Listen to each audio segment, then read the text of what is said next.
Welcome to Stoked, the podcast that helps adventure elopement photographers hit six figures and beyond in their businesses without hustling on social media. I'm your host, Megan McPhail, a former burnt-out emergency veterinarian that quit my hard-earned career to become an elopement photographer. Now I'm living a life I absolutely love, full of travel, adventure, and financial abundance, and I am hell-bent on helping you do the same.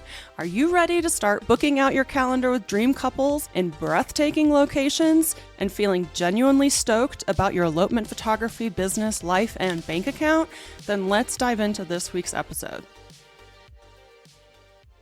Hey, it's your host, Megan McPhail, and we have a super fun episode today with Nicole Daacke, destination elopement photographer who is based in Pennsylvania, but she shoots 100% destination elopements. And we're going to pick her brain today. We're going to talk all things elopements today, and I'm super excited to have her here. Welcome to the podcast, Nicole. Thank you. Thanks for having me. Yeah, you are so welcome. And you're kind of like one of the OGs of of elopements where you started before COVID. So many people started after COVID. Yeah, we're like the pre-COVID elopement photographers. How did you get into it? So going way back, if we want to take the long story, I have always just really loved photography. My mom's best friend growing up was a wedding photographer, and she kind of introduced me to that world and cameras and really supported that. But I loved nature photography and landscapes and, naturally took 12 million photos of my cat. And so that was really, how I fell in love with photography itself. And I just honestly never really thought that I would get into wedding photography. I really had no interest. I was not ever the person, I'm still not the person that was like dreaming about their wedding and like thinking about that. I was like very much a tomboy and just not in that world. And so as I went through high school and college, I took some photography courses and just played around with it a lot on my own and really just always kind of gravitated towards it and kind of just got to the point where I thought this is something that's going to be a hobby. Like I had thought a few times through high school, like maybe I should pursue this in college. And it just felt like something that was like not really an actual career. It was just going to be this hobby. And so through college, I kind of, questioned it still more and more. Like I always kept going back to that. And I, as a person in general, I just constantly have a million interests and ideas and things. And so I was all over the place. Like, what am I going to do? And what do I major in? And what's my life going to look like? Yeah. But top of that list was always photography. And I just thought I really want to do that, but it just doesn't seem like something I can do. And I don't know why that was so, I don't know, like why I didn't take it more seriously sooner, but everything has its timing. So I got out of school and traveled a bunch for like about 6 months. And I was really just like procrastinating finding a real job and like starting real life and doing that. And so it was about like beginning of the year of 2017. And I just kind of got to the point I was applying to all these, I ended up majoring in communication and like just was applying to all these PR jobs and comm jobs. And I just was terrified about the idea of ending up at like a desk job or just any job in general, which is kind of, I kind of do have a desk job now, but like but a desk job that I wasn't excited about or just anything that I was going to be like stuck in this thing that didn't feel aligned. And so I was applying to those jobs and I was like, you know what? I don't even want any of these and I haven't even gotten them. And so this is the time, like out of ever, if I'm going to try to pursue photography. And I had no idea like what way that was going to look, but just if I want to try to make a business out of this and like make money doing photos, then now is the time to try. And so I just kind of decided like, I'm going to give it my best shot. And if it doesn't work, then at least I know I tried and it didn't work. But if it works, then how cool would that be? And so that spring, I just started like really trying to learn as much as I could. And at that point, I was like, okay, I'm going to shoot weddings because it's a lot easier to start with weddings than it is to be like, National Geographic, hire me and take these photos. So I was like, we'll start there and save that to you for later. But I booked out a few weddings for the year. I was listening to lots of podcasts and, finding mentors and all of that.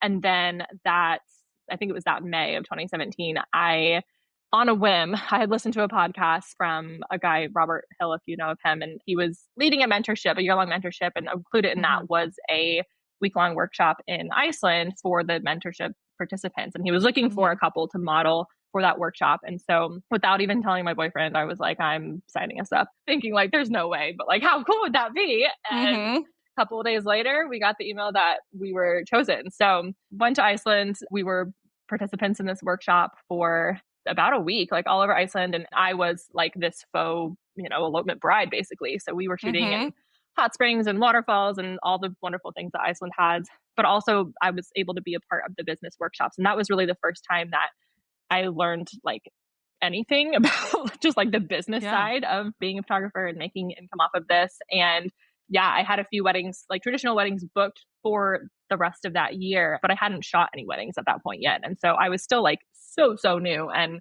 I came home from that trip, and I remember Robert had said to me the last day we shot in front of this crazy waterfall, and it's like spraying water, it's freezing, it's like 60-mile-per-hour winds, like very dramatic.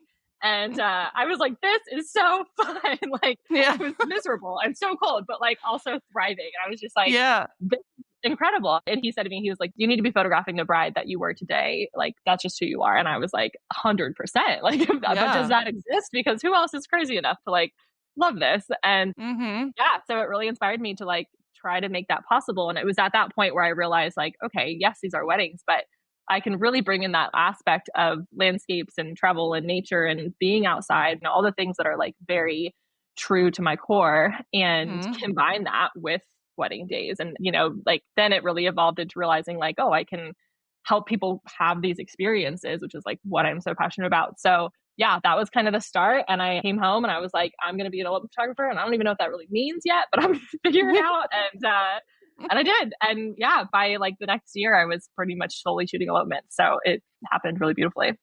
That's awesome. And this was back in 2017 that you modeled for this, right? So you've been shooting elopements for a while, which is so cool. Yeah. And I do feel like that was when they were kind of new, and like an unknown thing back in 2017. So that's super exciting. And I feel like so many people can resonate with that idea where like they have this light bulb moment and it's like, this thing that I'm finding out that I love and is in line with my values and the other things that I love, like travel and adventure, like I can actually do this for a career.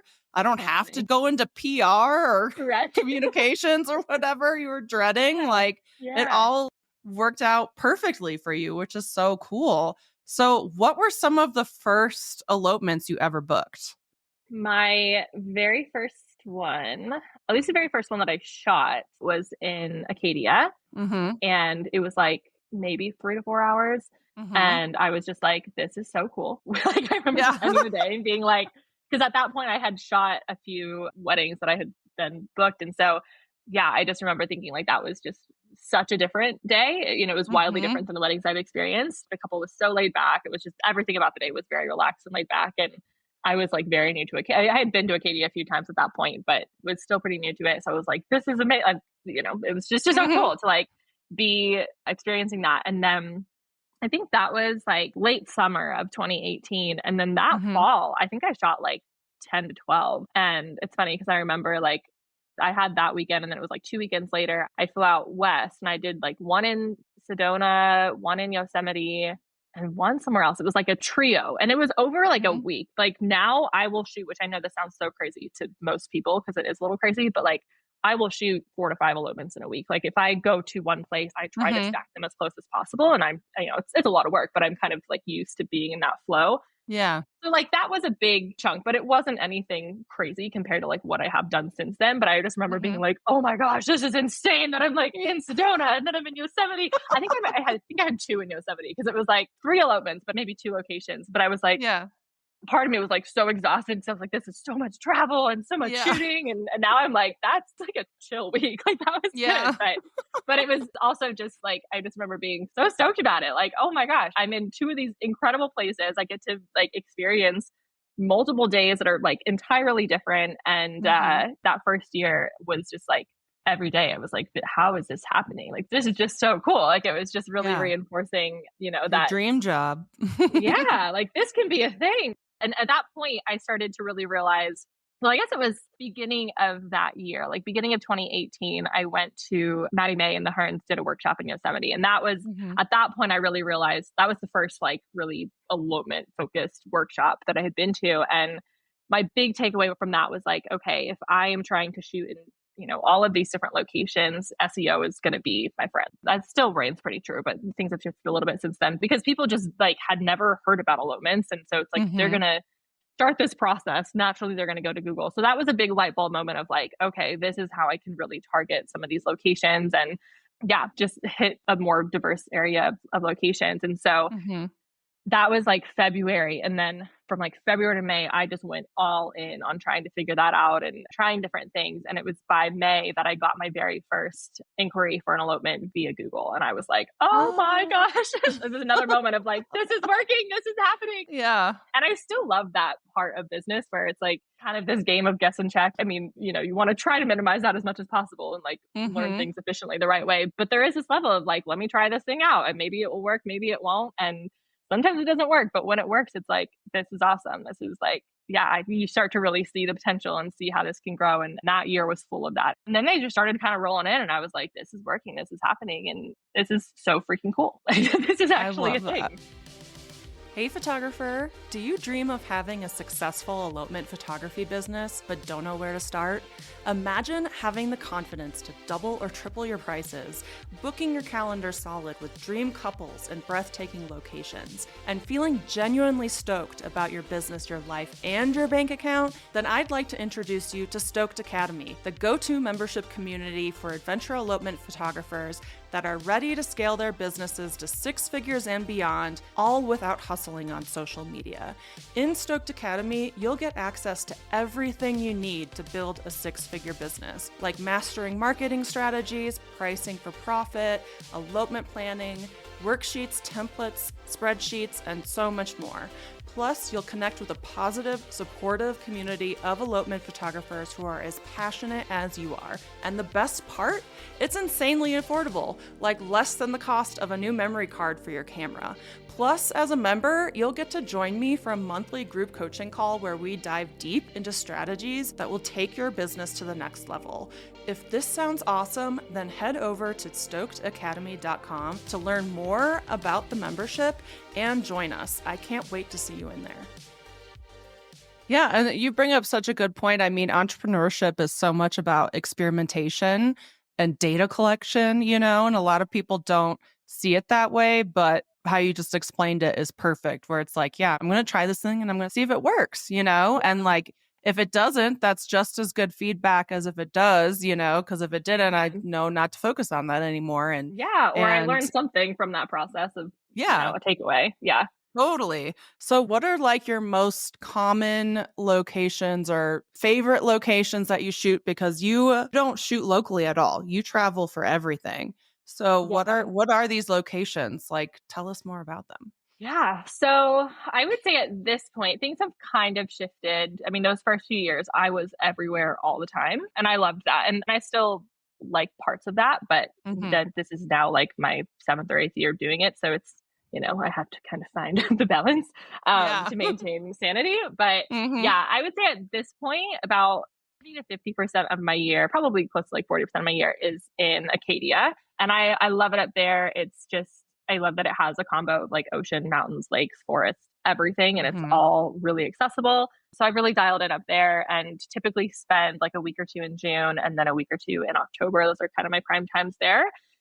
And then, yeah, I live in PA. Like PA is home base and I from 10 and on grew up here. So this is like my family's here. And that's the only reason that I am here, truthfully, because it would make a lot more sense for me to live somewhere else. But it works, you know, with how my life is structured right now. But as of 3 years ago, I started spending summer out on the West Coast. So typically right after I've done Acadia in the first part of June, I have a camper van and then we've got a little cabin. So I go back and forth between what is home, but I'll spend usually like mid-June to mid-September on the West Coast. And I try to do as much West Coast shooting during that time.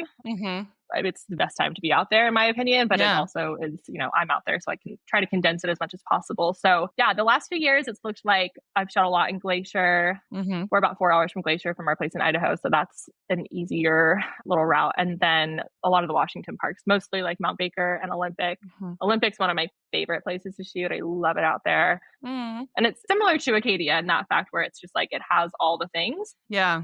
But Olympic is slightly more dramatic versions of all of those things. So yeah, I love Olympic. But yeah, and then Zion has been like, usually I'll shoot at some point in Zion through the year. Shenandoah is another one that I'll swing down there, usually like once or twice a year. And then I usually have a handful of like random places that I've either not shot in or just like aren't as frequent, or in like April and May tends to be like the international time, or like even like this year I did Hawaii. So yeah, that generally tends to be kind of more like the oddball locations. And then it's like June, Acadia, head out west, shoot the West Parks for a few months. And then October is Acadia / maybe Shenandoah. Sometimes in October too, I'll do, this year I just did Acadia because I had some personal travel and later in the month. But last year I did like a week out to Tetons and Yosemite and was able to kind of clump those. So yeah. And then usually by like end of October or like first part of November, I'm done for the year and hibernate. Hibernation is so important in this business, I feel like. Right. So it probably took you a while to figure out how to manage all of that, like the work-life balance and travel. Do you have any advice or how you kind of figured out what works for you and what doesn't? I think for me, it was kind of just doing it. And like by the end of every year, I'd be like, okay, what worked and what didn't work? And I still do that. Like I get to the end of the year and I'm like, okay, well, I think I want to clump down more, or I actually want to spread out more. Like, and I'm constantly going back and forth of like how I want to proceed. And I go back and forth a lot too of like, do I prefer to spend 2 weeks somewhere and shoot 7 times, or do I prefer like a one-off trip? And I think for me, I've kind of learned that it's just a balance of both of those, like not having too much of either. But yeah, I mean, unfortunately, I think it's kind of just a process of trial and error and, you know, experiencing one version of it and being like, okay, did I like this? Did I not like this? But being really intentional to be cognizant of that and actually like ask yourself for feedback. And then as much as you can pivot based off of that. Okay, what do I want to change? What do I not want to change? Like I'd say in the last year or two, I've been like, okay, if I'm shooting 20 things a year, I can't be traveling 20 individual times for that. So like, what can I clump the best? And so Acadia was one that, you know, I love being up there, especially those 2 times of the year. I know it really well now. Like that's the park I feel like I know the most in and out, you know, of it. And I can really like, I'm most comfortable in that one. So I was like, if I can be doing like 50% of my year here and then 50% elsewhere, because I do, sometimes I'm like, oh, and this is like the back and forth. Like sometimes I'm like, okay, I should just only shoot in Acadia and I'll just go up multiple times a year, or I should just move there. Like, you know, I'll have those ideas. But then I'm like, one of the things that is so exciting to me about what I do is like the different landscapes and incorporating, you know, different types of nature and different types of experiences. And so I think if I was just shooting in one place, I would quickly be like, okay, I gotta mix it up. Like I gotta have a couple. So yeah, every year at the end of the year, I'm just like, okay, what did I really like about this year? What did I not really like? And how can I take that information and try to make the next year even more optimal? And every year, I think I get kind of closer and closer. But for the longest time, I thought like, there's going to be the perfect solution of like, this is what I like and this is what I have to aim to do. And I've kind of realized I don't think that really exists, at least for me. Like I think every year it's just kind of look different. And some years I want to be a bit more all over the place. And some years I want to be a bit more settled down. So yeah, kind of leaning into that and paying attention to that feedback has really helped me kind of adjust where I need to. Yeah. I mean, you brought up so many good points where like one of them that I've learned is work-life balance is a journey, not a destination. So like, you don't ever get to that perfect solution. And like, even when you think, you know, like this year I took way less elopements because I'm like, I want to be home more. And then once I'm home more, I'm like, I don't want to be home this much. Yeah. 100%. My constant battle. Yes. It's like, is there a way to satisfy both sides of me? I don't know. So I totally feel you. And like there was one year where Todd and I shot a lot in Zion, and that's always been one of my kind of bigger income places, you know, that I can depend on. And I love that I know that park so well, and I know the lighting and the little corners, and I can plan an elopement there like in 5 minutes. But then Todd was like getting bored. He's like, I'd be okay if we shot less in Zion, you know? So it's like everyone has their own little opinions and ways to do it. And looking back on the year and saying, okay, this worked and this didn't, and just realizing, it's a journey and it's going to change constantly. So I love that you brought that up. And do you, so you love travel. We all do, right? But have you ever just been so burnt out from the travel that you're like, ugh, Or do you have like little systems in place that helps make it a little easier besides just like the scheduling things kind of in clumps? Yeah. So the tricky part for me comes in where I travel a lot for work, but then I also travel a lot for myself because I want to do both. And so Yeah. it equates to being a lot of travel. And then I also do like to be home from time to time. Hmm. So that's always kind of this shifting balance of like what's working, what's not. Yeah. So yeah, generally from, like I said, May to like mid-October, early November, I'm pretty consistently on the road. And when I'm out west, I mean, I am kind of like in one place longer, like I am more Hmm. living out there, but that is a very busy time. So it's worked well for me to know like, okay, once mid-November comes around, a hibernation, like that is kind of like, Hmm. I try to be home pretty much through the holidays. That's my favorite time to be in Pennsylvania. That's when like fall is Yeah. so great here. And it's just very nostalgic to the holidays. So I love that time Hmm. here. And then, yeah, usually by January, I'm like, I'm ready for something. Yeah. But I definitely see that first half of the year as kind of like my time. That's a bit more like, okay, this is a time for like me to take the trips that I want to take and Hmm. travel. And I think work travel is very, very different from personal travel. And that's not to say that you can't enjoy work travel, but they're just two Hmm. different categories. And so Yeah. I think for me, if I've had a lot of work travel, yeah, I get to a point where I'm like, okay, I'm tired of this. I either want to be home Hmm. or go on my own trip where I'm Yeah. not lugging around camera gear and constantly Hmm. scouting and doing that. So clumping has been a huge thing for me to kind of maintain that balance because, like I said, otherwise, if I was traveling 20 times a year for a singular elopement every single time, I mean, it's a minimum 4-day trip for me if I'm going somewhere Yeah. for an elopement. So that just stacks up really quickly. And then it's like if I want to still travel just for fun and if I want to be home some, there's just not enough days in the year. So Yeah. yeah, clumping has been really key to balancing that. And also just being, again, cognizant of like, where am I taking elopements? And, is this something that like, well, sometimes if I have, an international one or something that's further away, or even just a place I don't shoot very often, I'll extend that into a longer trip. So it's kind of half work, half play. Hmm. So usually around this time of the year, I'm like, okay, I'm ready to be home. I'm going to been on the road since May. Like, life's been Hmm. chaotic. I'm ready to kind of hibernate a little bit. But if I have a good like 2 to 3 months home, then yeah, I'm like itching to go somewhere To and do go. something. Yeah. And I kind of honestly, I wish I wasn't that way sometimes because sometimes I'm like, just be good with sitting at home and just being in Hmm. one place. But yeah, I get antsy. I like to be Yeah. seeing things. So I feel that's ya. that's Yeah. just the reality. Yeah. Yep. I resonate with you so much for that. Even sometimes when I'm home for a couple weeks, I'm like, that's it. I got to get out of here. But then when I'm gone, I miss home. And so, yeah, it's like this constant struggle where it's like, I wish Yeah. sometimes that it wasn't such a constant struggle in me. But yeah, so what would you tell the photographers out there who are listening and are probably thinking, like, how do you get people to like kind of book these locations on your schedule? How do you do that? Yeah, multiple ways to go about it, multiple ways to do it. But I think the most important thing is that it is possible. And, I clearly didn't believe that when I first started out, and then I Mhm. proved myself wrong. So if you need someone to prove you wrong, let my story be the thing that does that. And there's so many photographers that are doing that nowadays. So I'm not by any means the only one, but I would just really think about, I think sometimes it's easy for people to get wrapped into like, I want to be this destination photographer. I want to shoot an XYZ, blah, blah, blah. And to Mhm. really evaluate why that is, because as much as I love what I do, it is exhausting. Like it's Yeah. not, sometimes I'm like, it would be so much easier to just shoot in one or two places, know those places. Like Acadia is a lot easier for me to shoot in. I can go up there, I Mhm. can pivot super easily. I know where I'm going without a GPS. I know, I can easily give off recs and for everything. Like Mhm.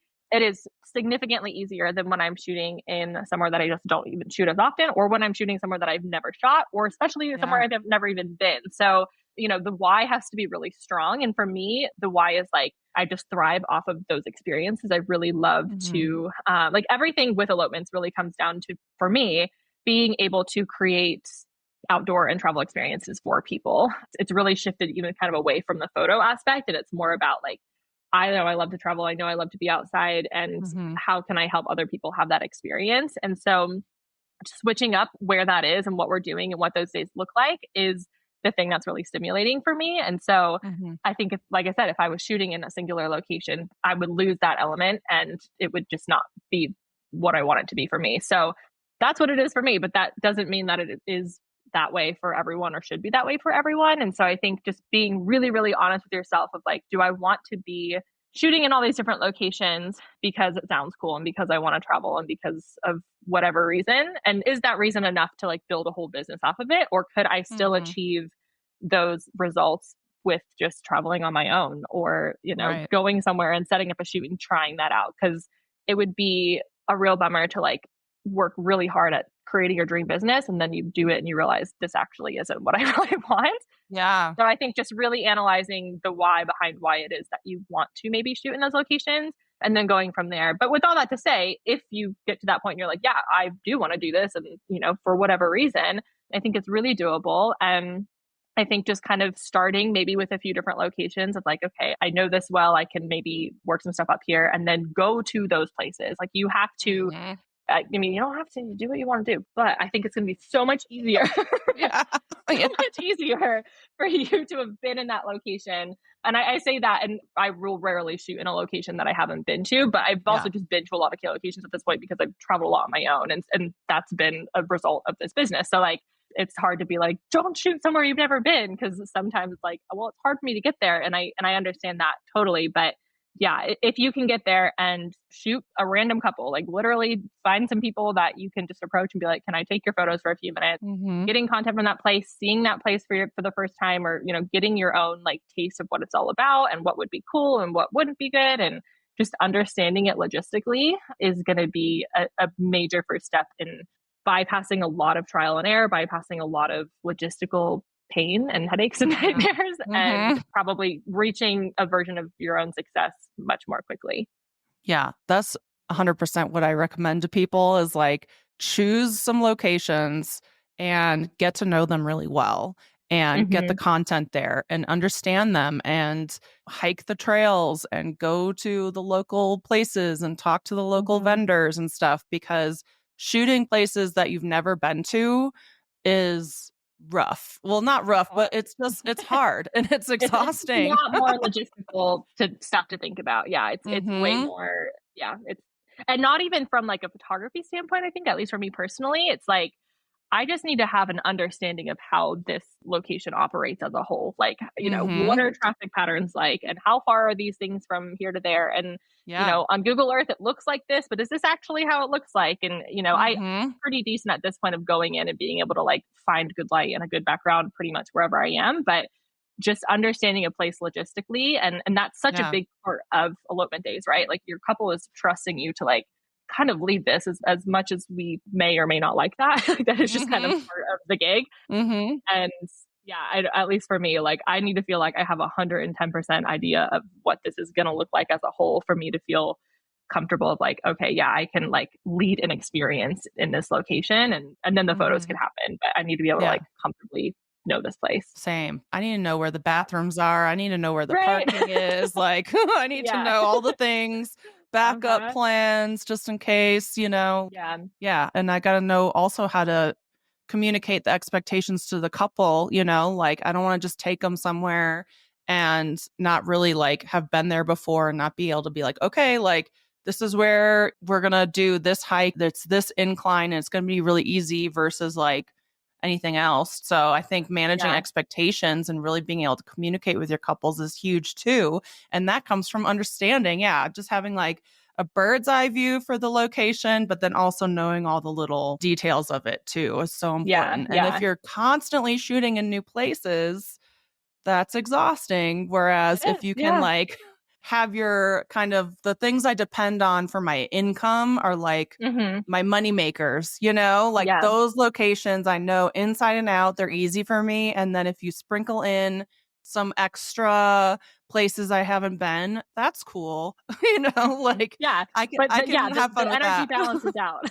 I can spend so much energy. Yeah. And like I said, I mean, I still will sometimes shoot in locations that I've never been to. And like, I like one or two of those a year because it's like, okay, I get to kind of learn this new place and figure this out. But it's so much more time online figuring out that location. And then I'm definitely going like at least a day or two or three, depending on the location beforehand to kind of figure that out in person. And oftentimes I learn things when I'm there in person. So now we're pivoting things up a little bit because, okay, well, this now is coming to the location. So it's just a very different experience versus having a spot that you know through and through. And I think both can be fun, but if you're starting out and trying to get into this, save some of that energy. And if you can get to a few locations, feel comfy about them, that's going to save you that energy. And then you can, start there and then expand and learn those new locations. But yeah. Exactly. Cool. I love talking with you because I feel like everything you're saying is stuff I also say.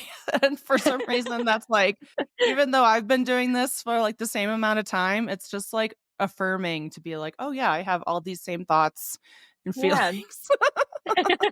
So, cool. It was so fun having you. Yes. Where can people find you? Like, where's your website and Instagram and everything?